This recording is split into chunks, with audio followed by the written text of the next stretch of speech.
김문수 후보는 개혁신당 이준석 후보에게요. 거듭 단일화에 대한 의사를 좀 피력을 했는데 이준석 후보는 단일화를 하지 않겠다는 뜻을 밝히고 있는데 한번 잠깐 보고 말씀 이어가겠습니다.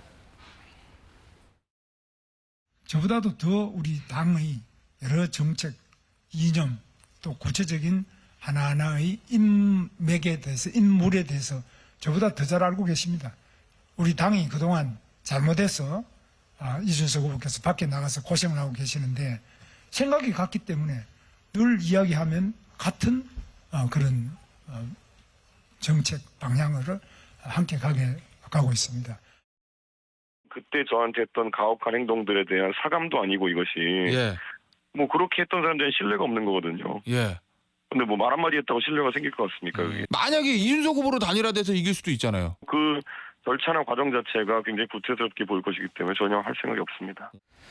지금 뭐 안철수 의원도 오늘 SNS에서 일단 만나자라고 구애 손길을 좀 하고 있고 그다음에 이준석 후보 지금 보신 것처럼 보는데 단일화할 생각이 없다. 단일화해서 이긴다고 해도 할 생각이 없다라고 이제 단호하게 지금 거절할 생각을 하고 있는데 이런 얘기도 있습니다. 과거 일을 좀 털어내고자 이준석 의원과 이준석 후보와 국민의힘 간에 의원님을 포함한 이른바 뭐 친윤 의원분들이 허심탄회하게 가셔서 뭐 얘기도 하면서 좀 과거의 일을 사과하실 이럴 의향이 혹시 있으신가 하는 얘기도 있어요. 우선 저를 친윤으로 포함시켜줘서 감사드립니다. 네. 저는 친윤에 쫓겨난 출윤이에요. 축출된 윤인데요. 그러니까 뭐 친윤에 포함시킨다고 하는데 뭐 그 기준이 뭔지 모르겠습니다만은 그런 여부하고 다 상관없이 저는 이준석 후보하고 오랜간에 서로 간에 신뢰관계가 많이 형성되어 있습니다. 아마 기억하실 분들이 꽤 계실 것 같은데요. 3년여 전이죠. 3년여 전에 대통령 선거, 윤석열 대통령이 당선됐던 그 선거입니다만은 그때 제가 원내대표고 이준석 후보가 당대표였거든요.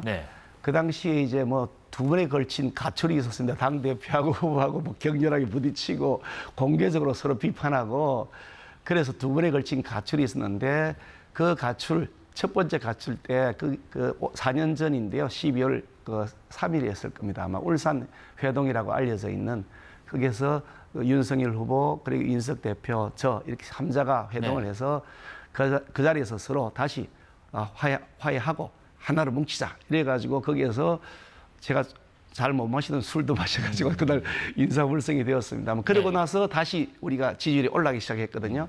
그 후에 또 한 번 그 다음에 1월 달에 또 그런 일이 있었는데 마라톤 의청을 하면서 이준석 당대표가 공개 발언을 하고 그리고 윤석열 후보가 그 자리에 와서 같이 3자가 손을 번쩍 들고 다시 통합하자.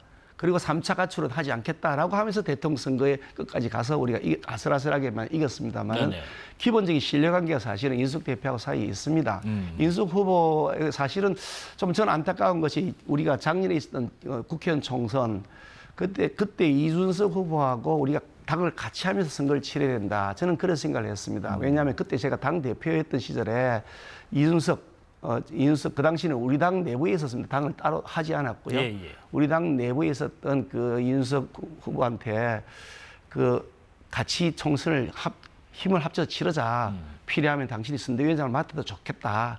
그런 메시지를 전달했고 그래서 그 부분에 대해서 본인도 상당 부분 수긍을 해서 서로 만나서 의논을 해보자라고 얘기를 진행하고 있었다가 여러 가지 뭐 복잡한 당내 사정 때문에 제가 이제 당대표직을 그만두게 되면서 그것이 무산되고 그 후에 당을 새로 만드는 개혁신당을 하면서 총선을 치렀는데 그때 총선을 개혁신당을 따로 만드는 것이 아니라 이준석 후보와 같은 당을 했으면 우리가 이렇게 총선에 어렵게 되지는 않았을 것이다 하는 그런 아쉬움을 늘 가지고 있습니다. 그런 마음을 이준석 후보하고 그 사이에 여러 차례 제가 만나서 전달도 했고요. 둘이서 만나서 식사하면서도 그 얘기를 서로 나누었고 또 가까운 시간 내에 그렇게 오래되지 않은 대통령 선거 한참 뭐 준비되고 진행되고 있던 시기에도 서로 그런 교감을 계속 나누고 있는데요. 내가 이준석 후보라 하더라도 지금 단일화 하겠습니까? 안 하죠. 최대한 자기의 지지율을 끌어올리기 위한 노력을 하지 않겠습니까? 3년 전 대통령 선거를 한번 돌아보시면 안철수 후보 그리고 우리 윤석열 후보가 후보 단일화를 했는데 마지막 TV 토론을 다 마친 날이었습니다. 마지막 TV 토론 그때 3차가 있었을 텐데요. 3차 TV 토론 다 마치고 그날 밤에 갑작스럽게 회동을 하고 단일화가 성사가 되었습니다. 그만큼 이제 이 TV 토론 과정에서 자신의 역량을 안철수 후보도 그 당시 최대한 자기 역량을 발휘하고 싶었겠죠. 그게 후보로 나온 사람은 누구나 똑같은 심정이니까. 그런데 그저께 이번 월요일이었나요? 그 보셨잖아요. 일요일에 지난 일요일 날 그 토론회 보셨다시피 예. 매우 우호적 관계다.